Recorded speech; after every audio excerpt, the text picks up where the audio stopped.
죽은 사람은 거절하지 않으니까요. 정말 소름 끼치지 않나요? 이건 한 연쇄살인마가 왜 그런 짓을 저질렀냐는 수사관의 질문에 툭 뱉어낸 대답입니다. 그리고 이 한마디가요, 오늘 우리가 파헤칠 이 끔찍한 사건의 모든 걸 말해주고 있습니다. 그리고 이 숫자, 90. 이게 바로 그가 스스로 저질렀다고 털어놓은 살인의 숫자입니다. 90건. 아니, 한 사람의 손에 이렇게 많은 사람이 희생됐다는 게 이게 정말 믿어지시나요? 자, 그럼 지금부터 이 기막힌 이야기의 주인공 속으로 들어가 보겠습니다. 스스로를 죽음의 도매상이라 불렀던 아주 섬뜩한 별명의 남자죠. 레셰크 펜칼스키 사건입니다. 대체 그의 정체가 뭐였을까요? 때는 1980년대 폴란드로 거슬러 올라갑니다. 당시 폴란드 사회 전체가요, 비토프의 뱀파이어라는 정체도 모를 살인마 때문에 공포에 떨고 있었거든요. 오늘 우리가 마주할 인물, 바로 레셰크 펜칼스키가 그 공포의 실체였습니다. 아니, 그러면 이렇게 극악무도한 괴물은 대체 어떻게 만들어진 걸까요? 그 답을 찾으려면요, 그의 끔찍하고 비극으로 가득했던 어린 시절을 들여다보지 않을 수가 없습니다. 그의 비극은요, 놀랍게도 태어나기 전부터 이미 시작됐습니다. 알코올 중독자였던 어머니 때문에 뇌에 손상을 입고 태어났고, 태어난 후에는 정말 상상조차 힘든 학대와 방치 속에서 자랐죠. 결국 다른 사람과 어떻게 관계를 맺는지, 그 유대감을 형성하는 법을 전혀 배우지 못했어요. 오직 먹는 것, 그리고 성욕, 이런 원초적인 본능에만 지배당하는 존재가 되어버린 겁니다. 자, 이렇게 비극 속에서 태어난 괴물은요, 곧 폴란드 전역을 피로 물들이는 기차 위의 유령 살인마가 됩니다.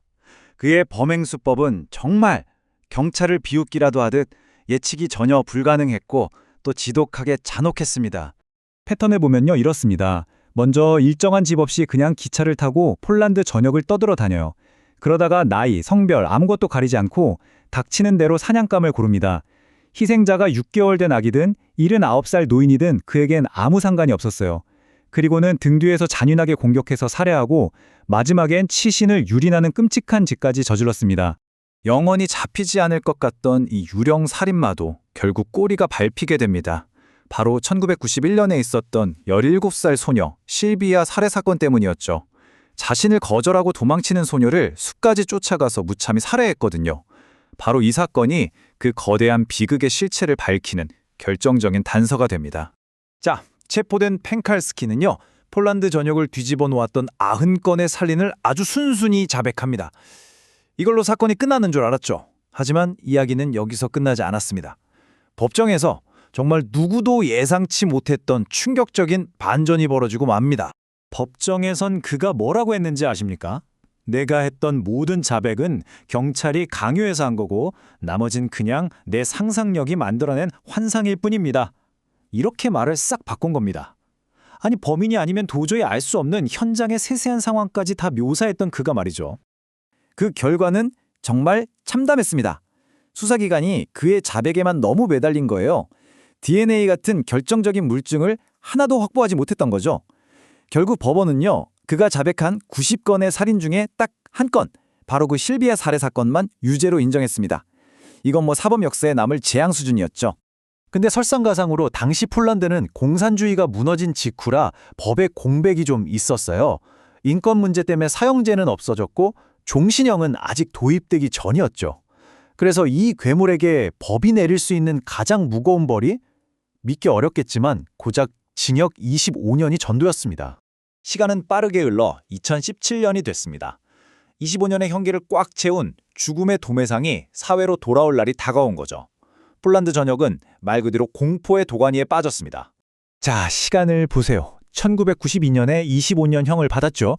2017년 초가 되니까 그의 출소가 임박했다는 소식에 사회 전체가 들끓기 시작합니다. 그리고 마침내 2017년 10월 11일 악마가 다시 세상 밖으로 나오는 그 날이 코앞으로 다가온 겁니다. 과연 그는 그대로 풀려났을까요? 폴란드 정부는 사회를 이 위험으로부터 지키기 위해 역사상 유례가 없었던 아주 특별한 결단을 내리게 됩니다. 그게 바로 이름하여 펜칼스키 법입니다. 말 그대로 오직 단 한 사람, 이 펜칼스키를 사회로부터 영원히 떼어놓기 위해서 만든 전례 없는 특별법이었죠. 핵심은 이거예요. 형기를 다 살았더라도 재범 위험이 너무 높다고 판단되면 그냥 사회에 풀어주는 게 아니라 특수시설에 무기한으로 격리할 수 있게 길을 열어준 겁니다. 그리고 이 법에 따라서 펜칼스키는 2017년 11월 11일 감옥문을 나서자마자 곧바로 고스트닌이라는 특수 예방센터로 이송됐습니다. 그리고 지금 이 순간까지도 그곳에 격리되어 있죠. 그렇다면 정부의 이런 결정, 과연 정당했을까요? 최근까지 그를 진단했던 전문가들의 평가는요, 정말 섬뜩할 정도로 단호합니다. 그는 여전히 교활하게 가면을 쓴 포식자다. 만약에 풀려난다면 100% 다시 살인을 저지를 거다. 이렇게 평가하고 있습니다. 죽음의 도매상은 그렇게 차가운 벽 뒤에 갇히게 됐지만 이 이야기가 아직 완전히 끝난 건 아닙니다. 폴란드의 미제 사건 전담팀 아키브 X는요, 지금도 그가 과거에 저질렀을지 모를 나머지 89건의 진실을 파헤치기 위해 추적을 계속하고 있다고 합니다.